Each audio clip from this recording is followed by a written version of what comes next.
I can't see her doing something like that. She's super intelligent. I can't.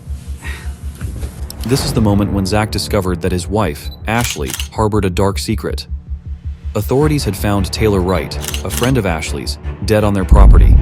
Suspicion immediately fell on Ashley, but Zach couldn't bring himself to accept it. Can you tell me how you came to know Taylor? Through working PI cases. Okay. And when was that you met her? I don't know, it's probably been over a year maybe. She was working. And in that time, did you guys ever have a falling out or? Never. From doing this job for so long, I would just pick up little lies from her.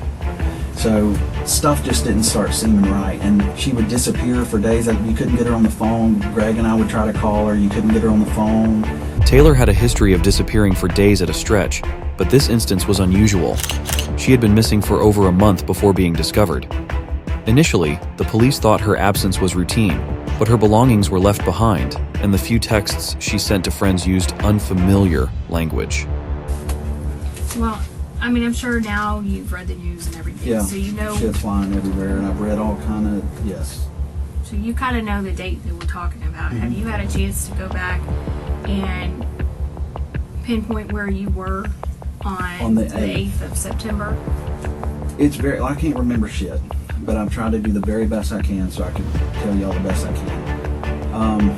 I know I ate at lunch at the seafood. Taylor was last seen on September 8th. Zach tries to remember what he did that day. His debit card shows he bought food nearby, so his story seems true. He said he was alone because his wife was at work. Zach truly believes this.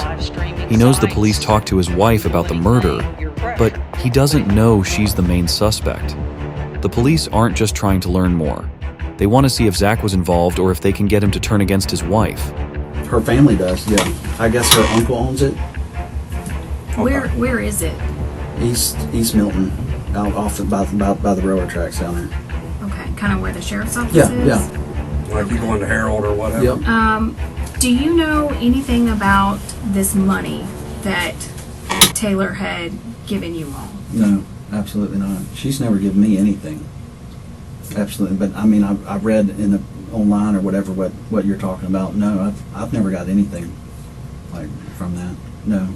Okay. Do you know anything about your finances? No, to be honest, I give her when I work a case or and I got a settlement from my attorney, I hand it straight to Ash. She takes care of everything. How much was that? The detective is talking about $34,000 that Taylor gave to Ashley for safekeeping.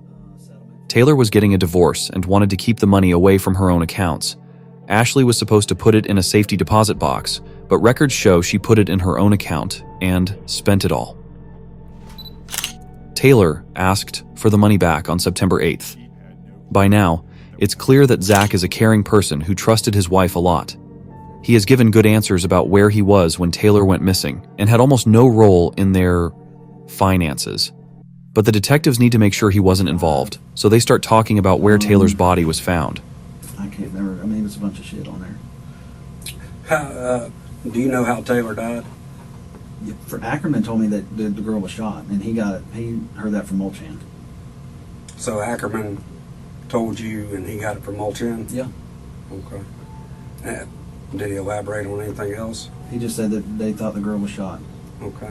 Even though you said y'all were kind of in an open relationship, how'd you feel about your relationship? I mean, as far as just, I thought, I loved her, and we were, the only reason we really wasn't getting along some was because just how to raise kids, you know. Ash grew up silver spooned, I didn't, and, you know, I want to teach Savannah responsibility and, you know, chores and stuff like that. I mean, that's the only thing we really argued about, and so that, it just caused, that was their only problems, but I thought we were working on it, so I thought we'd be fine. Did you ever buy Ashley a gun or anything of that nature? Man, over the years, yeah. I bought her a 380 one time. What kind? PPK. Okay. PPKS or PPK? I don't remember. Okay. And it sat in a box on the bookshelf for I don't know how long. Yeah. And does she carry a firearm? I haven't seen her one in quite a while. Not at all. Mm-mm. Do you own a 38 airweight? Yes. And that, I mean, she used to that's the last thing I ever remember seeing her with was a 38 airweight, and that was I haven't seen her with that in I don't know how long. Holstered, unholstered, or? I think it was in a Glock leather holster. Like an oversized holster or something? Yeah. Yep. How did she carry? When she would carry? Oh, I'm sure she'd just throw it in her car or whatever. I don't know. Did she carry a purse or anything like Yeah. that? You know, she would put it in her purse. No, I never saw a gun in her purse. As far as your truck is concerned, the 250, is there any reason for blood to be in that vehicle at all? No. I mean, maybe deer blood in the back, you know, or pig or something like that. That's it. But nothing on the inside? Absolutely typically? not. No. Okay. I mean, I'm interested. Did you kill or participate in the Absolutely death not. of? I would What never. is this question? Okay. Whatever. Did you kill or participate, or do you have any knowledge? Zero, Jason. Absolutely none. I don't want to be nowhere near it. No, nothing involved with it. Nothing. I know nothing about it. What? Have you ever heard anybody mention of a black guy who goes by the name of T or anything of that nature? Mm-mm. Nothing? No. All right. Did you bring your phone with you? Yeah, it's in the Jeep. You have a problem if we download it? I don't have a problem with anything. No, I don't. I mean, can you do it like quickly? We'll do it if you're giving us permission to do it. As soon as we walk outside, I'll have our guy start dumping it and get it back to you. What do you think? Let's talk about that. Okay. So, I mean, I will tell you, I mean, we do have your phone records. Yeah, and I figured. everything of that I'm good. nature I already. figured. Yeah. So, This might seem like a random question, but phone records were very important in uncovering the truth. They showed Ashley was on the property where Taylor's body was found on September 8th. They also showed Taylor's phone at a wedding Ashley attended the next day, but Taylor was never seen there or anywhere else after that. The detectives want to confirm that if they find suspicious activity on Zach's phone records, they can prove it was him using the phone. But Zach still doesn't know much about the case. He doesn't realize how much evidence the police have against his wife. He's just trying to defend himself and help solve the case. Since he has been cooperative, the detectives decide to ask him about more physical I evidence. get that. I don't have no problem being here. and I guess, I mean, the one thing from the get-go, and I know you're running short on time. Well, but I appreciate your concern. You knock it out. That, and it just, I guess perplexes me that, and this is talking to you, not about Ashley or anything else, is that,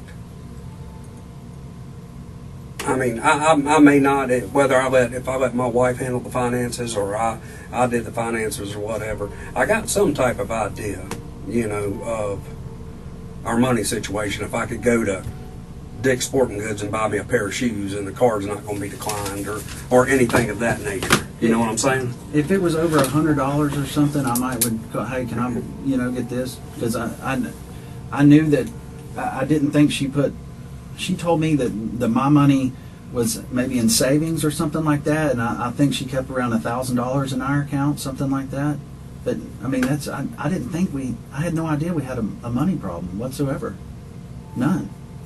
Just as long as you were, or is it fair to say just as long as you were able to do the things that you did, you never questioned it, or? I thought she made plenty of money working at the shops. It never gave me a reason to question anything.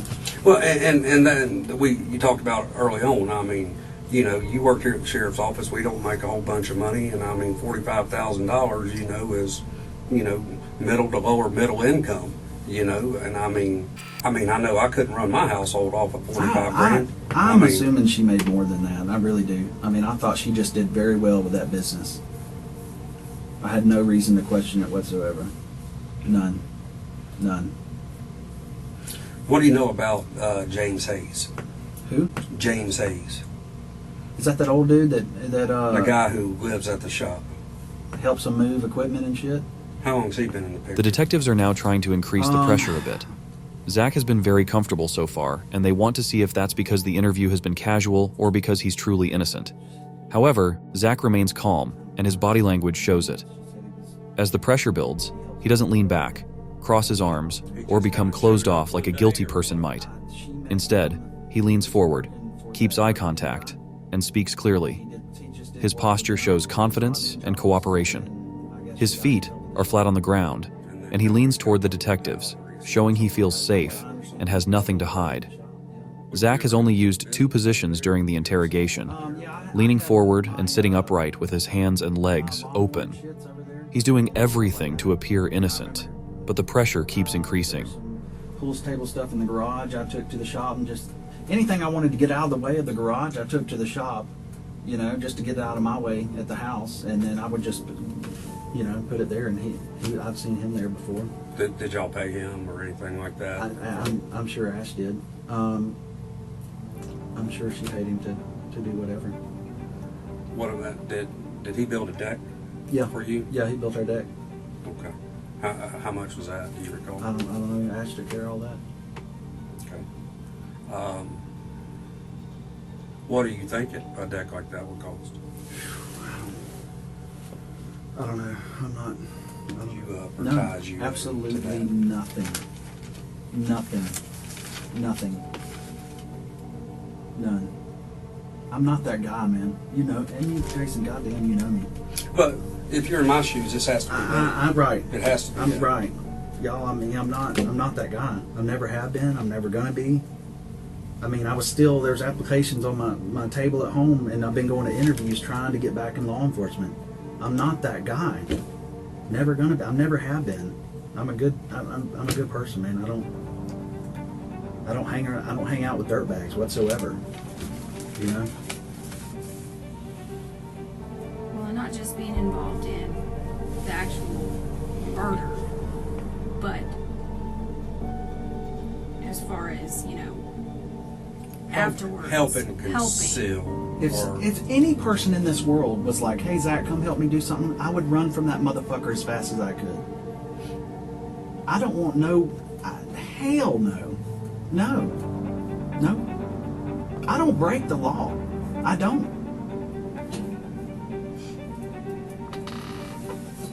Let me just... There's a lot going on in Zach's mind right now. He doesn't want to believe his wife killed someone, but his experience as a PI and all the evidence against her are making him doubt. There are bank statements, cell phone records, and even a video of Ashley buying the same type of cement used to bury Taylor. The detectives have all the evidence they need. Zach talks to his lawyer for a minute and signs a search warrant for his phone records. Hell, it's all over the news. Yeah. You've read it. Yeah, I've read Right. it, and And I mean, trying to swallow it and figure it out. I mean, it's like it's terrible. It sucks. In the end, Zach is cleared of any wrongdoing and can go home. But his wife, Ashley, is found guilty of first-degree premeditated murder. She is sentenced to life in prison with a mandatory 25 years and is now serving her time away from her husband behind bars.